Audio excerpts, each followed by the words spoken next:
Podcast streams are activated. Over the next 45 minutes you will be informed and entertained.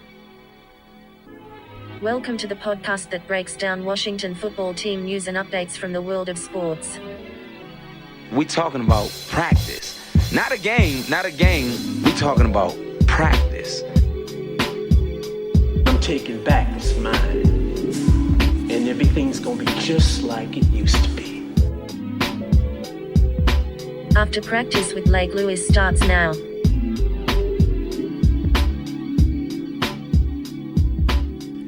Welcome everyone After Practice with myself, Lake Lewis. And man, I woke up this morning and I was feeling good. It was like, it's a beautiful day here in the DMV. It's like 80 degrees outside, sunny, hot.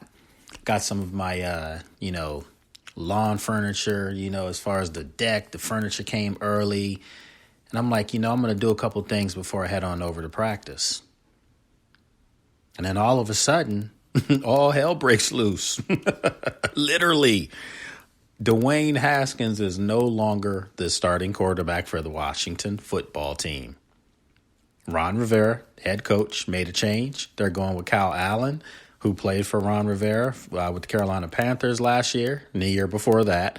So the kid knows the system. He's a young guy at 24, and he has an opportunity now to lead this football team. But the shock of the move is, it's not surprising that it was made, but it is shocking. And, I got to say, Ron Rivera's done a lot of things correct, in my opinion, since he's become the coach of the football team. But this move right here is a little baffling to me. And I know there are a lot of you out there that think Dwayne Haskins is not the answer. He's not good.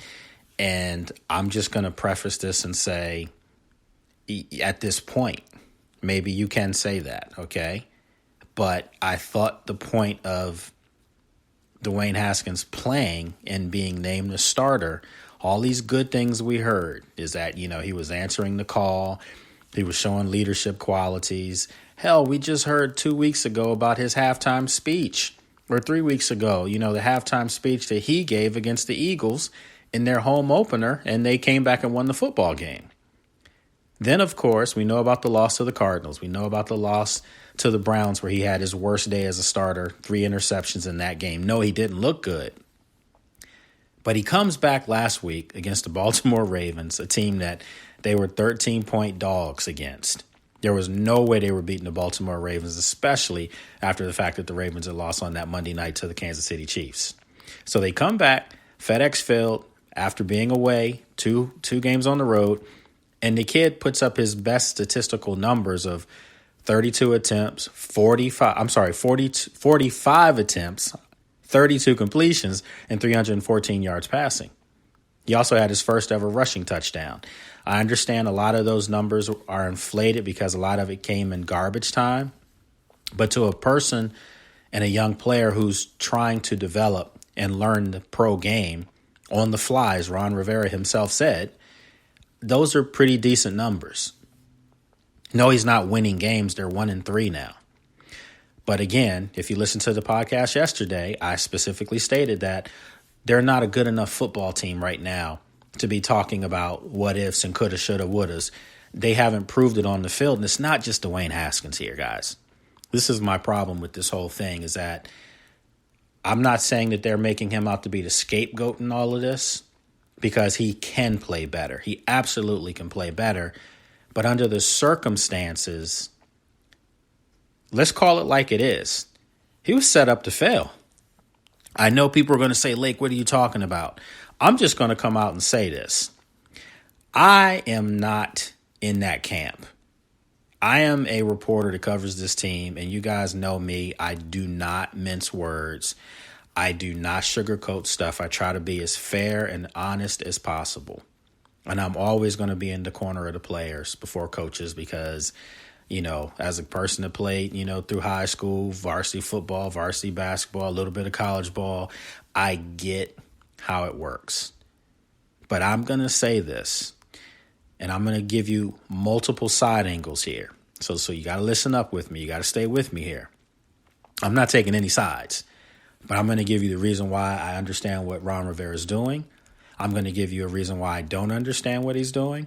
And I'm going to give you the side of Dwayne Haskins, okay? One of the first things that I noticed on Sunday after that loss against the Baltimore Ravens, and I looked to my left and I looked to my right. To my right, good friend of mine in this business. She's been around for a long time. I'm not going to mention her name. A lot of you know her as my aunt. That should be all you need to know right there. I looked at her and I said, literally, what the hell is Dwayne Haskins doing? Laughing and joking with all these guys for the Ravens. I understand J.K. Dobbins and him go back to Ohio State, and I get all of that. But for me, from my taste, I know I'm a little older, I'm old school. I didn't like seeing a happy quarterback after the game.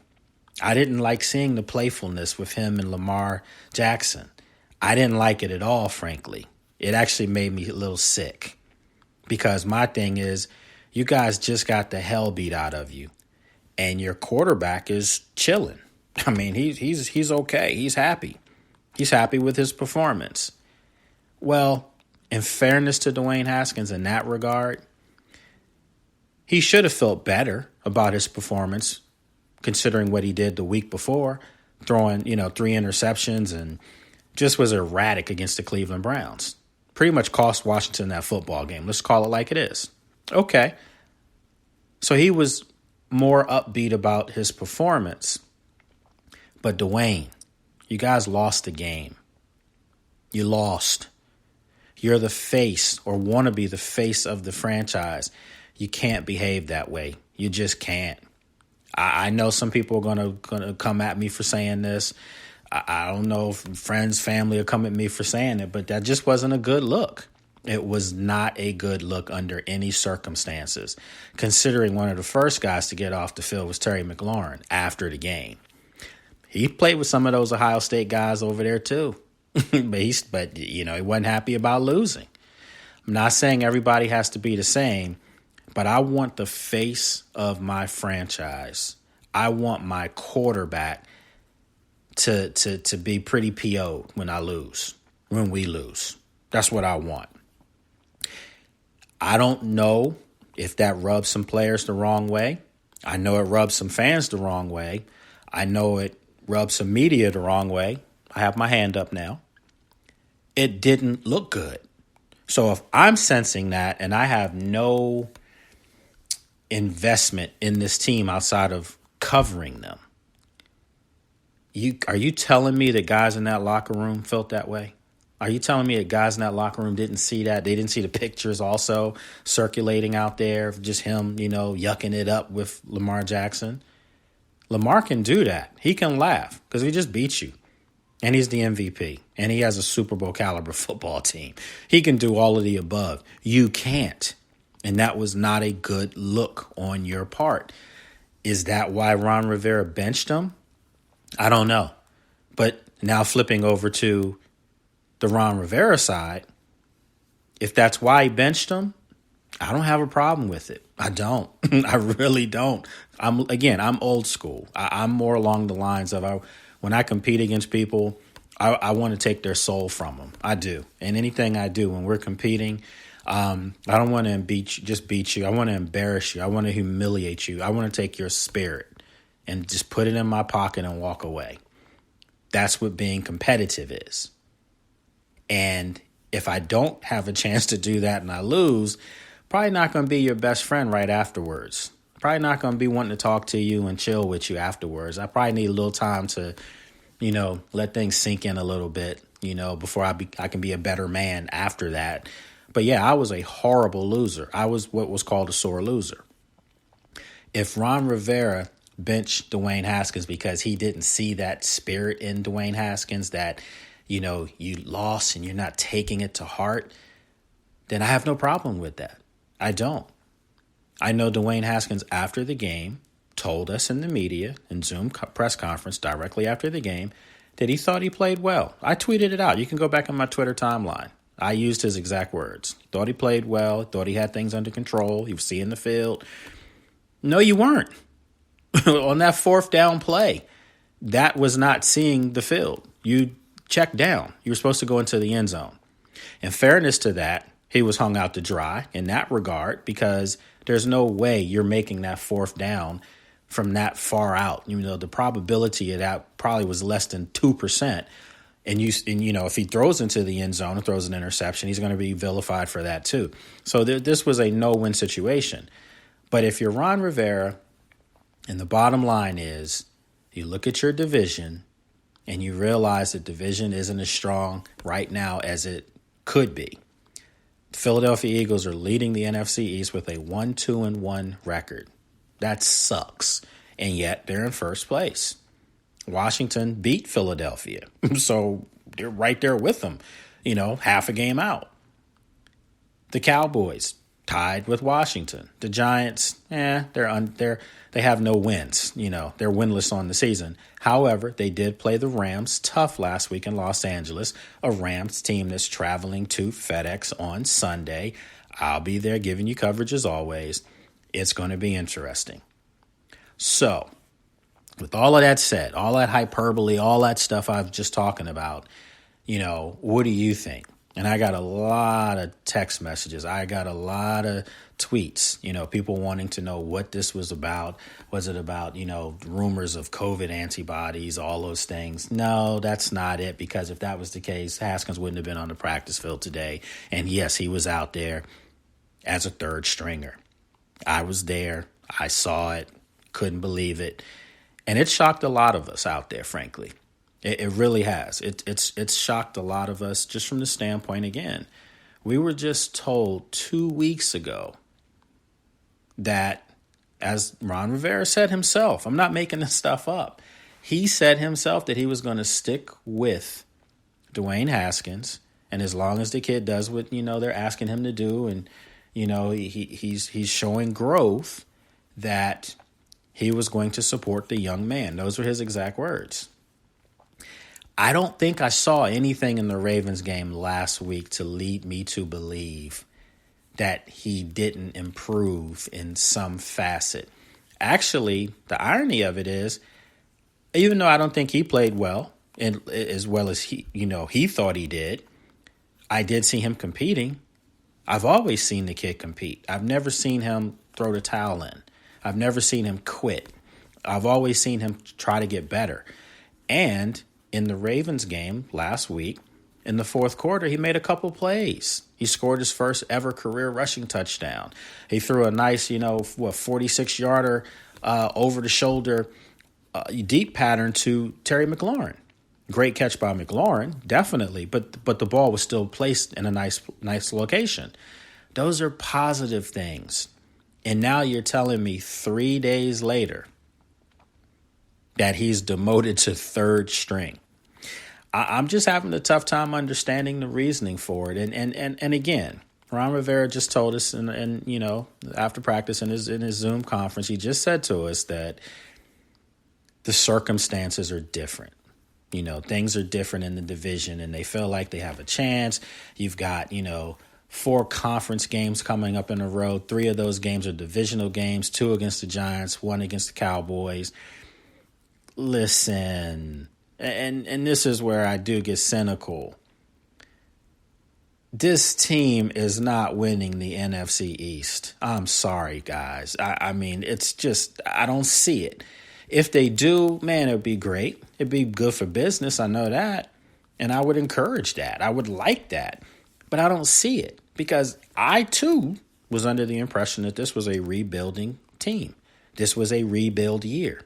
This was to find the young guys that you can go forward and grow with, the Antonio Gibsons, Terry McLaurin, still, second-year player, Dwayne Haskins, your quarterback.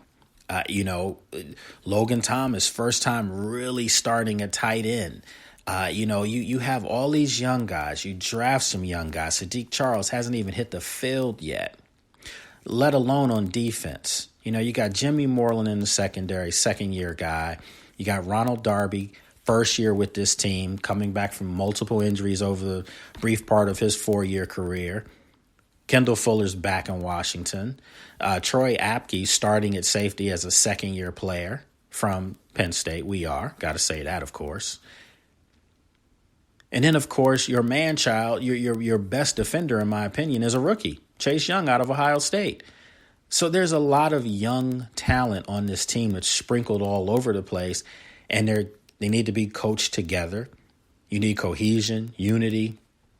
So again, this is another thing that I go back to that perhaps makes me wonder. And again, folks, this is my podcast. These are my thoughts. No one's told me this. No one's, leaked anything to me. I do know things, but, in this regard, no one said anything. That I just find it hard to believe that the kid is benched 3 days after having career numbers. I find it hard to believe that what happened after the game, if I noticed it so vividly, and other people have too. I've talked to other people who are like, nah, that's not a good look. I'm talking about, the playfulness after the game with Lamar Jackson and others and whatever. A lot of dapping up, it didn't look good. I'm telling you, I would be shocked if somehow, some way, some guys didn't say something about that. Now, I would be shocked if that did not play a part in him being benched. It's the visual, and it was a bad visual for a person that's expected to be the face of a franchise. I don't think you would see Drew Brees, Tom Brady, Aaron Rodgers, and notice where I went with that. I went with the old heads, the old Hall of Famers, that are still playing. I don't think you would see them really be so jovial after a loss. A loss where you didn't produce a passing touchdown. A loss where, your team's now 1-3. I don't think that would be the visual you would see from them. You may see sportsmanship, of course. And there's one thing to shake someone's hand and keep it moving. There's another thing to shake hands, chill, play with people, playfully push people in their own interviews. Those are things that I witnessed and I saw, and I did not like it. So again, there's a lot of things that were going against Dwayne Haskins, and there's some things that I think he brought on himself here. Doesn't this kind of remind you of RG3? Doesn't this have that same feel to it, where a coach was brought in, pretty much to coach up the quarterback that they had, who was a first rounder, by the way, not somebody that they're inheriting who's 5-6 years into the league and already developed extremely bad habits. None of the above. We're talking about someone that needed to be developed into having good habits, and was just kind of pushed to the side kind of early. That's kind of how I'm reading this. I mean, I'm a little disappointed in the decision, not because, again, and I want to make sure you guys know this before you take to your social medias or wherever and say, Lake Lewis said, I'm going to be the first person to tell you, me in a perfect world, I want Trevor Lawrence or Justin Fields. Let me say it one more time so that anybody who hears this understands my theory and my feelings. I would like for the Washington football team to be in position to draft Trevor Lawrence or Justin Fields. They're going to go 1 and they're going to go 2 in this year's NFL draft. Mark my words. Barring injury, they're going to be the first and second picks in the draft. Those two guys, to me, are transcendent players. I think they can come in right away as rookies and dominate. I truly feel that way. I think they can come in and make things happen immediately for whoever drafts them. And if you're telling me that those two guys, one of them are available for the Washington football team, I would run to the podium. If it's no podium this year and it's COVID again, I'd have had the call made the night before. Literally. That's how good I think those two guys can be. So let me just make sure I'm saying to you, those are the guys that I wanted. But I think what you have to do is you have to find out if Dwayne Haskins is worthy or not worthy. You needed to find out this. And I said yesterday on my podcast, basically, this is the equivalent of pulling a quarterback after the first quarter. You know, they just completed the first quarter of their season, first 4 games. You still have 12 left. You still have 3 more quarters left in your season. So if you equate this to a game, they just pulled their quarterback because the quarterback is a little off after the first quarter. I'm going to throw some numbers at you guys. You guys know I like to back stuff up with numbers. That's just how I do stuff, just so you don't think I'm going nuts here. But if you look at Dwayne Haskins' numbers from this year and last year, his numbers are better. Last year's quarterback rating was a 76.1. This year it's 80.3. Last year, his yards per game passing was 151.7. This year, it's 234.8. 4 touchdowns, 4 interceptions this year. Last year, 7 touchdowns, 7 interceptions. So clearly he would have eclipsed that number probably in both categories had he still been the starter. Is that not progress? Is that not a little bit of growth? Remember, 3rd head coach in a year. Remember, 2nd offensive coordinator. And for my money, I wanted Washington to keep Kevin O'Connell. That's just me. I thought Kevin O'Connell had them doing things last year that I haven't seen him do this year. And with that being said, Steven Sims, to me, before he got injured, was almost invisible in Scott Turner's offense. Steven Sims last year in Kevin O'Connell's offense had people forgetting about Jamison Crowder in the slot. Steven Sims last year was running punt returns back. Steven Sims was breaking off big gains. Remember the New England game. Remember the Cowboys game. Remember the Eagles game. The kid was playing great football. This year in Scott Turner's offense, before his injury, he was non-existent in this offense. It's basically been the Terry McLaurin show, and that's it. So I liked Kevin O'Connell. That's a whole nother story. So getting back to Dwayne Haskins. Dwayne Haskins looked better to me in Kevin O'Connell's offense, not Scott Turner's offense. And folks, you have to understand, this isn't slighting Scott Turner. It's just saying Dwayne Haskins was set up for failure in this offense. Because you guys do understand, Scott Turner's offense is a West Coast system. West Coast system requires accuracy. That's the first thing it requires from its quarterbacks. Short passing game, accuracy. Short passing game, guys with some touch on their balls, accuracy. Dwayne Haskins, no touch on his balls, no accuracy. I'm just saying. I know I could be going off the rails here, but that's what I see. It wasn't a fit. So now you're going to tell us, Ron Rivera, again, we're going back today. And I know I'm a little jumping around here, but it's just amazing to me. It truly reeks of RG3 to me. It truly does. But again, I'm supportive of Ron Rivera. I like a lot of the moves he's made. I'm just a little curious about this move. Because again, if you're going to sell us that you feel like you have a shot in your division. That's what he told us today. Is that the competitive nature that you want from your coach and players? Sure it is. You want to feel like every week you go out, you're competing to win the game. But then the reality and the truth needs to settle in.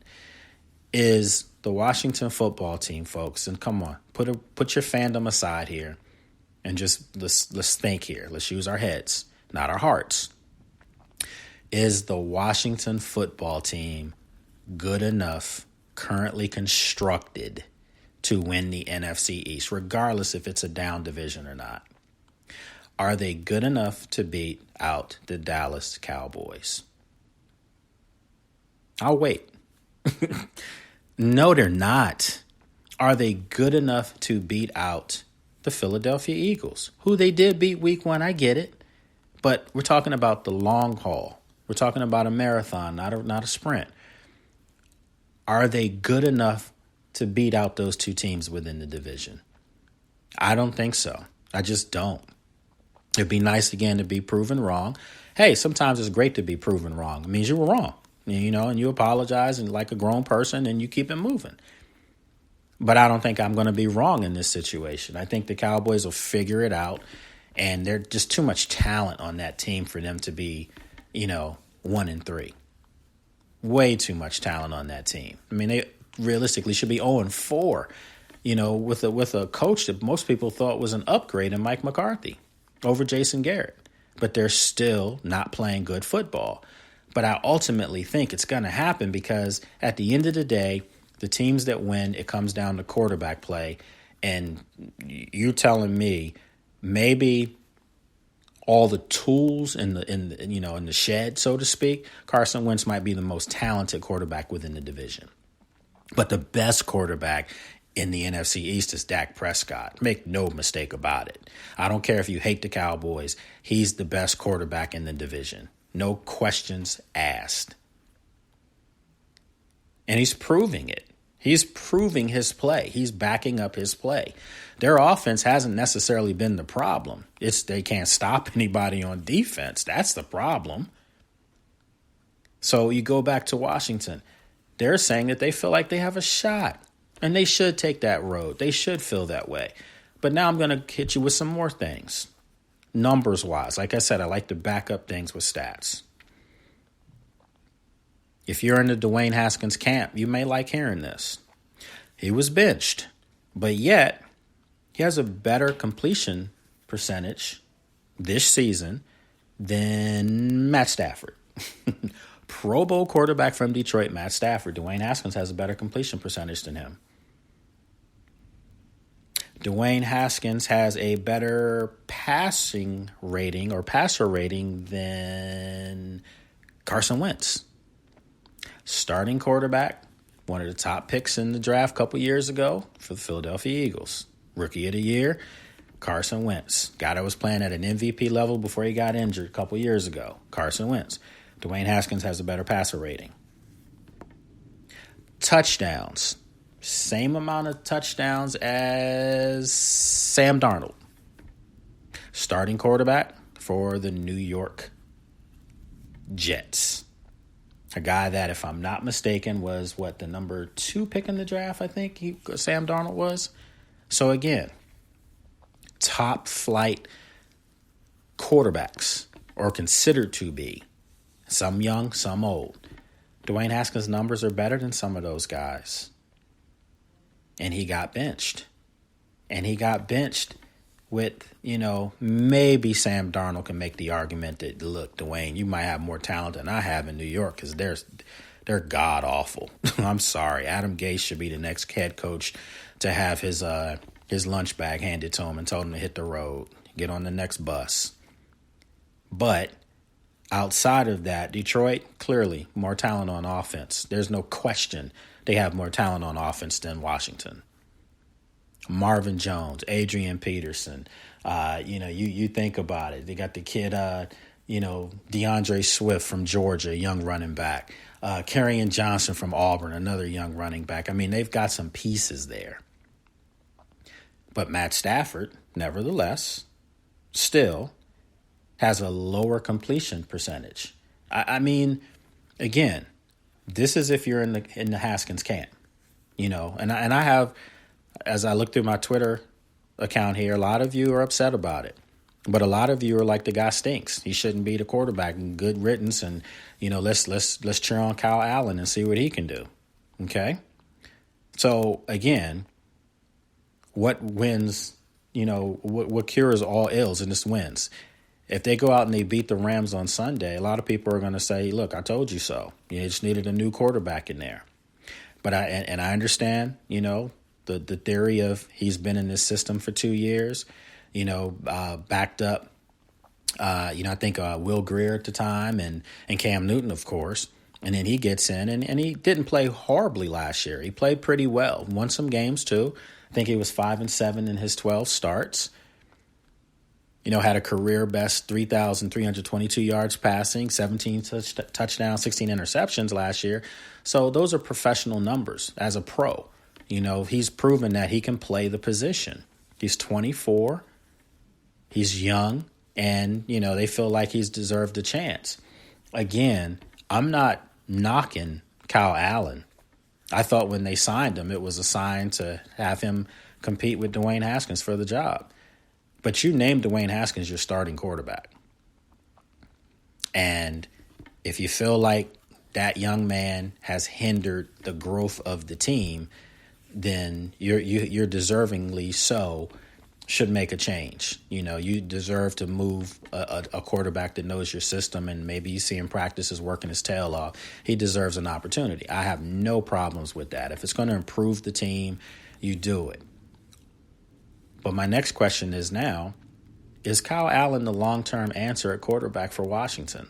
Some people may say no when the two guys that I just named who are coming out in the draft, you know, or could be available. But he's only 24.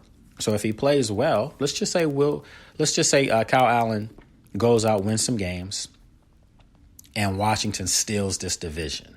Now, I know we're doing hypotheticals here. We can do that. Let's just say he does that. They win 8 games. They win 9 games. They go. I mean, you do understand you're 1-3 right now. You do understand you'd have to be 9-3 for the next 3 quarters of your season. 9-3 would get you a 9-7 record. Is this team realistically able to do that, guys? I mean, 9-3, 8-4.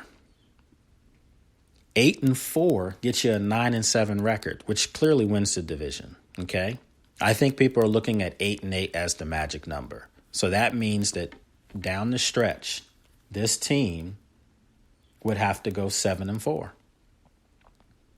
7-4. 7-4 with, keep this in mind, I'm not being negative, I'm just being truthful. 7-4, playing the Cowboys twice, playing at Philadelphia, playing the Giants twice, playing the Rams Sunday, who, by the way, are 3-1, should be undefeated. They got robbed in Buffalo a couple weeks ago, okay? Still have to travel to Pittsburgh. Still have to travel to San Francisco treat. Think of what I'm saying here, folks. Seattle. Listen, 7-4 with that schedule, that's going to be tough to do. Okay, but we're going to give them the benefit of the doubt and see if they can do it. They're going to try it with a new quarterback, which now leads me to my next thing. And before we do that, let me get a little plug here. Make sure that you guys know where you can follow me and a couple of things like that. I always try to give you a chance to, just understand our social media presence that we're trying to build here. We've got some great folks at sportsjourney.com.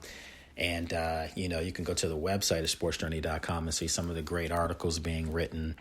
We've got some podcasts that we're lining up, and they're on the site as well. So go there, check it out.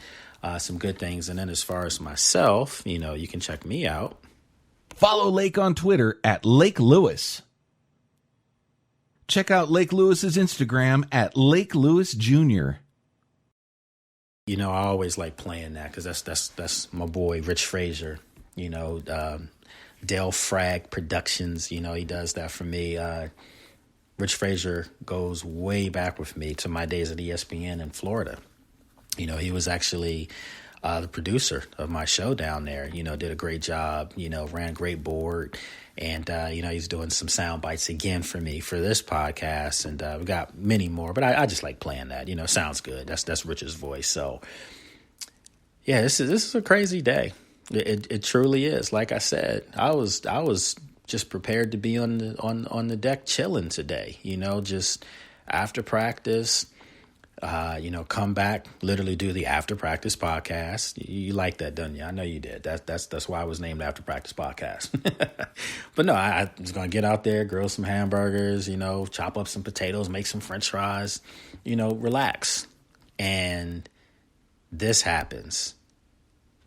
And then I see some of the faces of my colleagues at practice today, and it's like, here we go again. It's never a dull moment covering this outlet. It's just never a dull moment.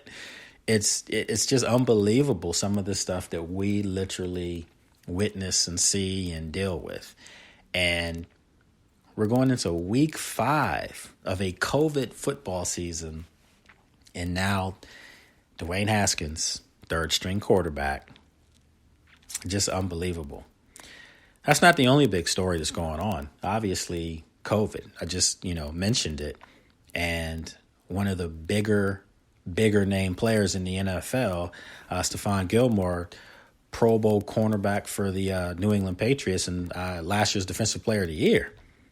He tested positive for COVID. And I think 2 more Tennessee Titans players did as well. So this is serious stuff here. The Patriots and Bills play this weekend in a big one, a big showdown.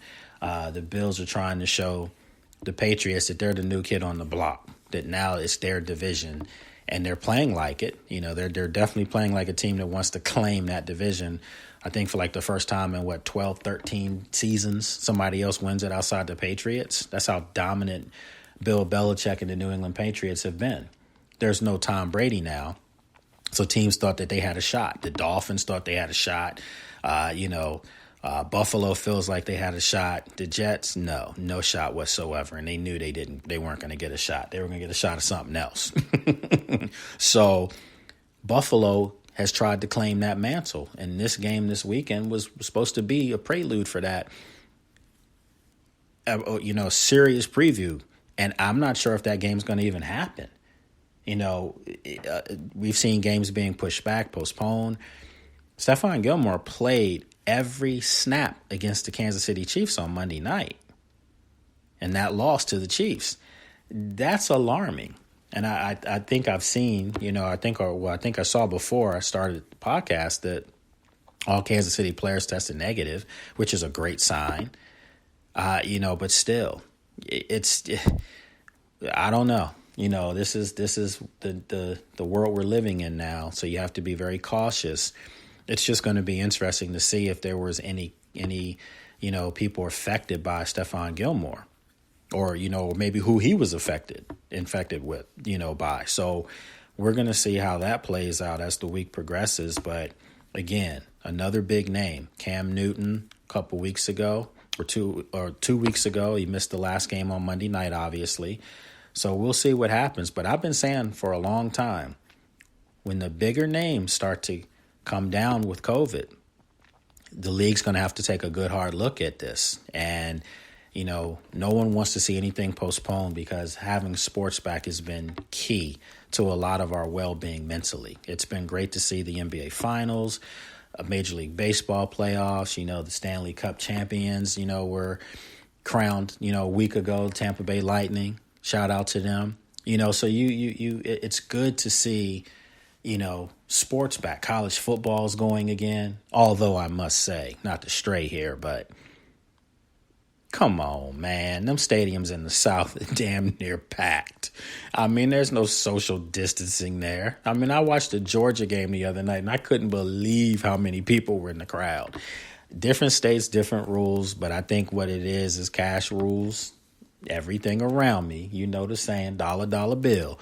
And the South is big business football. That's just how it is. And they're putting people in those seats. A little different up here. So, again, you don't want to see anything shut down because, again, sports has been intricate, and this is what I do for a living, of course. So we want that. We want our sports. You, as fans, want your sports, but you got to be safe. You got to be smart. And when big-name players start getting infected, it's going to make you wonder if the leagues will pause, shut down, delay. They're already postponing games, but, think about it. Stephon Gilmore played every snap against the Kansas City Chiefs, who are what? The reigning Super Bowl champions. The last thing you want to see is someone like a Patrick Mahomes come up positive for COVID. And if he did, then what happens? Do you try to continue your games? Because now you're talking about the face of your league. Now you're talking about, the franchise player, so to speak. What would happen then? It would be interesting to see how the league would go forward. Stephon Gilmore is a big name, Defensive Player of the Year. But he's on defense, and we all know defensive players don't get the same love that offensive players do. So, again, it'll be interesting to see how that plays out. We've got about, 4 minutes left here. I did want to touch base a little bit on the NBA Finals last night. Game 4. The Miami Heat had a chance to even the series, and they played the Los Angeles Lakers tough. They really did. But in the end, it was a little bit too much LeBron James. I mean, that's just the best player on the planet.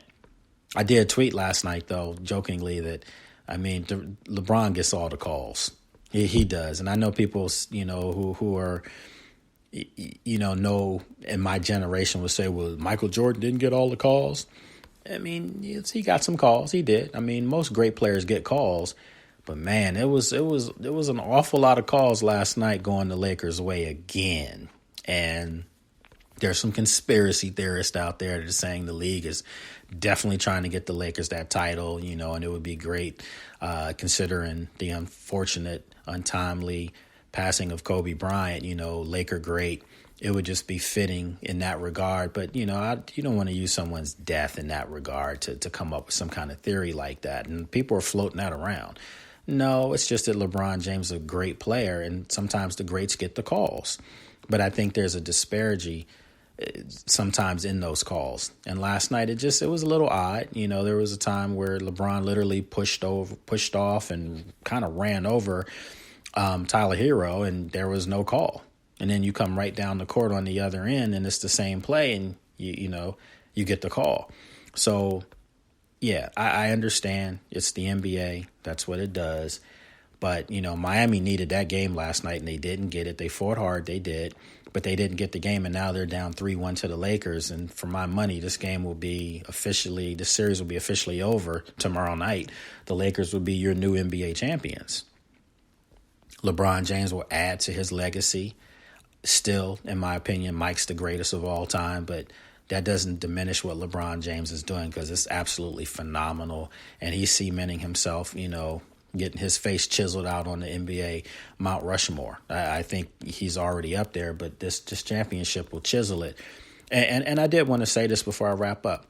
This isn't an asterisk type season. In other words, don't tell me that the Lakers win this championship and you've got to put an asterisk next to it because of the circumstances of COVID and the bubble and all. No, they earned this and they worked hard.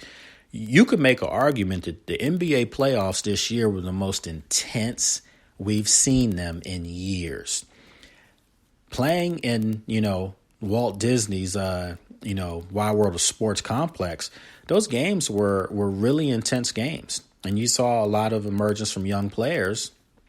But the games were earned and they were won. I mean, these guys are really getting after it. And for my money, I thought that the quality of play was extremely high under the circumstances. So I think the Lakers, whoever, if Miami even comes back and wins it, whoever wins this series, which it looks like it's the Lakers going to do it tomorrow, you've got to give them kudos. And they've earned it. They're going to go into next year.